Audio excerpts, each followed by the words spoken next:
The journey John Gray invites readers on in Men Are From Mars, Women Are From Venus begins with a simple, provocative premise. Men and women come from different planets, each with its own set of needs, fears, and rhythms. From the very first pages, Gray lets us in on a quiet revolution in how couples relate. He doesn't pretend that love eliminates differences. Instead, he argues that love deepens when those differences are understood, respected, and learned from. The book unfolds a practical map for translating what each partner feels into language the other can hear, and it offers a toolkit for turning potential friction into sustained connection. The result is a roadmap that moves beyond idealized romance into a durable, everyday partnership that still feels magical when it counts most, in the small, ordinary moments that compound into trust, intimacy, and long-lasting love. The opening chapters establish the core metaphor that will thread through the entire book. Martians and Venusians are not merely stereotypes, they are two different ways of experiencing life. Martians define themselves through power, competence, efficiency, and achievement. Venusians define themselves through feelings, relationships, and the ability to nurture and connect with others. This distinction isn't presented as a judgment of superiority for one side or the other, but as a natural divergence that, when acknowledged, can become a powerful engine for mutual care. Gray makes clear that love often begins with a spark of magic and idealism, but the daily grind of life introduces friction. The friction doesn't necessarily mean the love is waning. It often signals a mismatch in how each partner experiences, expresses, and needs love and support. The first aim, then, is to develop a shared language, an ability to translate needs into terms the other partner can hear and honor. From this foundation, Gray maps out two deceptively simple patterns that recur in nearly every relationship he encounters. The first is Mr. Fix-It. When a partner describes a problem, the natural male impulse is to solve it, to repair what is broken. But for many women, what is needed in that moment is not a solution but a listening presence, a felt sense that her experience is understood. The second pattern is the Home Improvement Committee. Well-meaning partners offer unsolicited advice in an effort to help their partner grow. While the intention is positive, the timing and method can feel controlling or diminishing, and the effect is often the opposite of what was intended. Gray emphasizes that these patterns are not inherently bad. They simply require better timing, tone, and context. The goal is to recognize when a partner needs space to think or needs a listening ear, and to respond with empathy rather than instinctive defense or criticism. To illustrate how these patterns play out in real life, Gray weaves in vivid, relatable anecdote. When a man describes a problem, the urge to fix can feel to his partner like a quick dismissal of her feelings. Conversely, a partner offering unsolicited improvements can feel to the other like a critique of who they are, not just what they do. The point is not to cast blame, but to highlight the necessity of choosing the right moment, the right words, and the right audience for any given expression of concern or support. This might mean reframing a question, asking for permission to help, or simply listening with the intent to understand rather than to solve. As the book moves forward, Gray expands the Mars/Venus framework into a practical toolkit for healthier interaction. He covers how to give feedback and care without triggering defensiveness or eroding a partner's sense of autonomy. For women, he suggests ways to phrase feedback that acknowledge a man's sensitivities and invite participation rather than triggering resistance. This includes simple acts like apologizing for offering advice without invitation, offering to help with a choice when asked, or inviting him to participate in a task in a non-threatening way.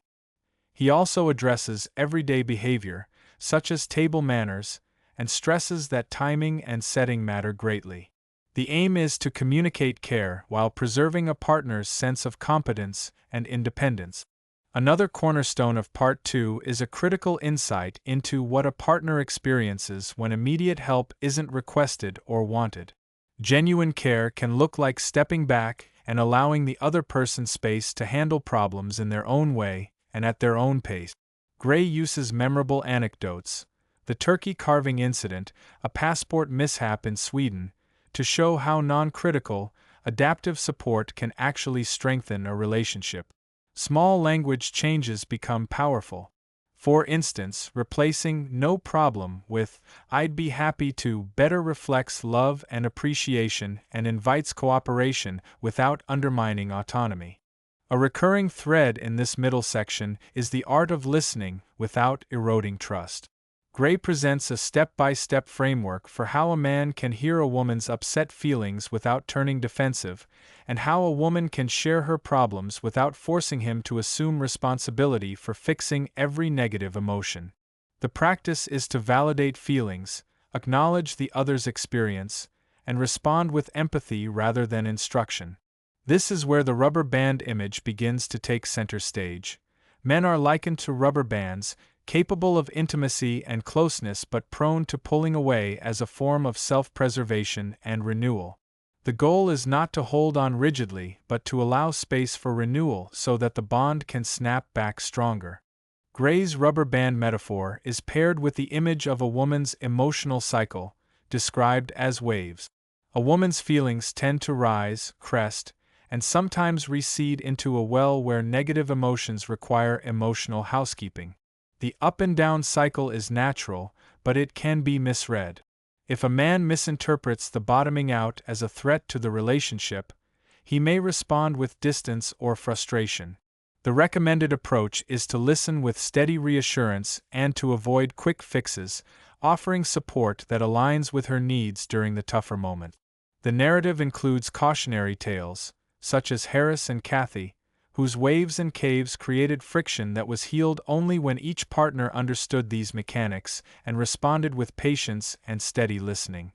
A central revelation in this part is the discovery of the 12 kinds of love. Gray argues that each person has 6 core emotional needs, 6 different ways to experience love, and a tendency to give the kind of love they themselves most crave. This often leads to a drift where one partner receives the exact love the other would want, yet fails to meet the partner's own primary needs. The 12 kinds of love are presented as paired, reciprocal needs: caring and trust, understanding and acceptance, respect and appreciation, devotion and admiration, validation and approval, reassurance and encouragement.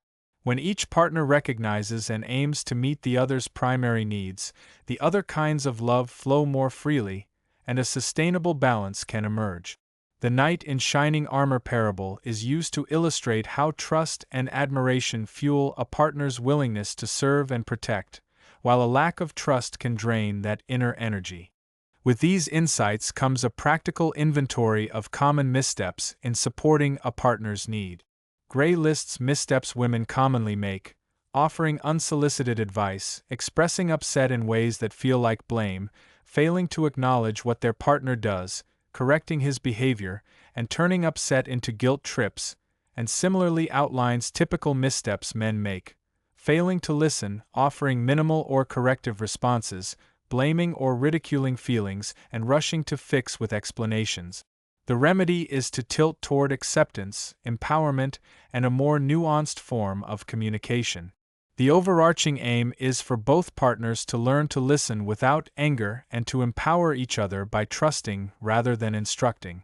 The narrative makes clear that love thrives when it's guided by what the other person truly needs, not by what one person wishes to give or receive. As the section progresses toward its close, Gray begins to lay out a broader program for avoiding arguments altogether.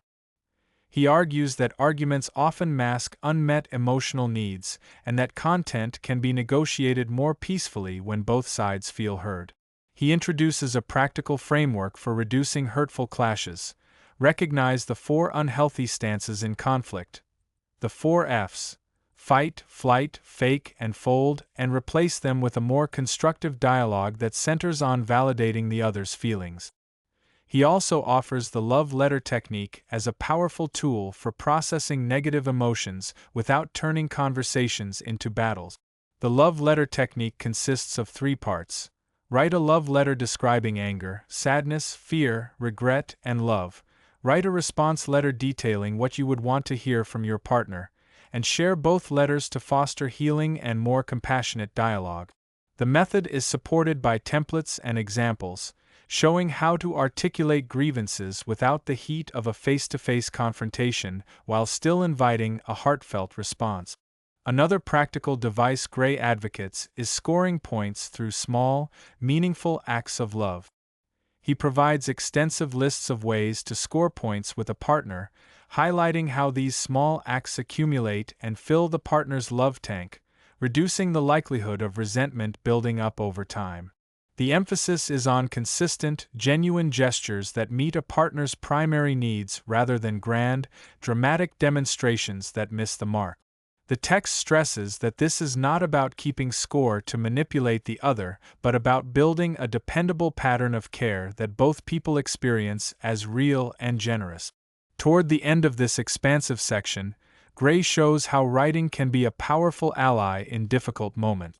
When emotions threaten to overwhelm, putting feelings into writing can help you become more centered and loving. The love letter technique isn't just a tool for crisis. It's a practice that can reshape how couples communicate day to day, turning potential conflict into a doorway to deeper understanding and lasting connection. By the close of this part, the emphasis shifts from diagnosis to practice. How to express differences without arguing, how to listen with empathy, and how to act in ways that honor each other's core needs. The method is practical, repeatable, and designed to create a relationship that both partners perceive as safe, validating, and alive.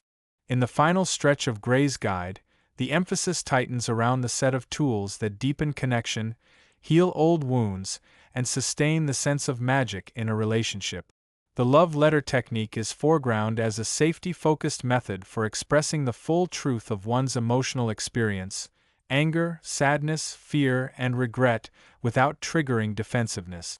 Yet the book does not rest there. It expands into a broader, seasonal program for maintaining intimacy as couples move through life together, with attention to how relationships shift with time, stress, and the evolving needs of each partner. The practical program invites couples to keep learning, to keep listening, to keep adapting as they navigate the inevitable ups and downs that come with deeper closeness. Above all, Gray's final message is a hopeful one. Long-lasting relationships aren't a matter of perfect compatibility or fixed personalities. They require ongoing training, deliberate practice, and a compassionate understanding of each other's inner worlds, many of which are shaped by childhood experiences. The Mars/Venus framework is not a cage but a lens for seeing and honoring differences that can be sources of strength when they're met with patience and care. The book's end returns to the central premise that couples can transform friction into connection by choosing to understand rather than to win, to listen rather than to fix, and to love in a way that makes both partners feel seen, valued, and capable of a shared future. Taken as a whole, the book is a practical manual wrapped in a mythic frame. It blends relatable stories with concrete strategies, translating theory into action in a way that readers can apply in their own relationship. The aim is not to eliminate differences but to learn to live with them in a way that allows both partners to thrive. The path Gray lays out is not a single clever trick but a lifelong approach. Recognize needs, translate them into language the other can hear, practice new responses, and build a rhythm of love that grows more fluid and resilient over time. The Mars/Venus metaphor remains a guiding image, but the real work happens in the daily acts of listening, validating, and partnering with a tenderness that makes room for both independence and intimacy. By embracing the differences, couples can move from routine friction to a shared life that feels like a mutual adventure rather than a quiet battlefield, a life where both partners feel cherished, understood, and capable of growing together.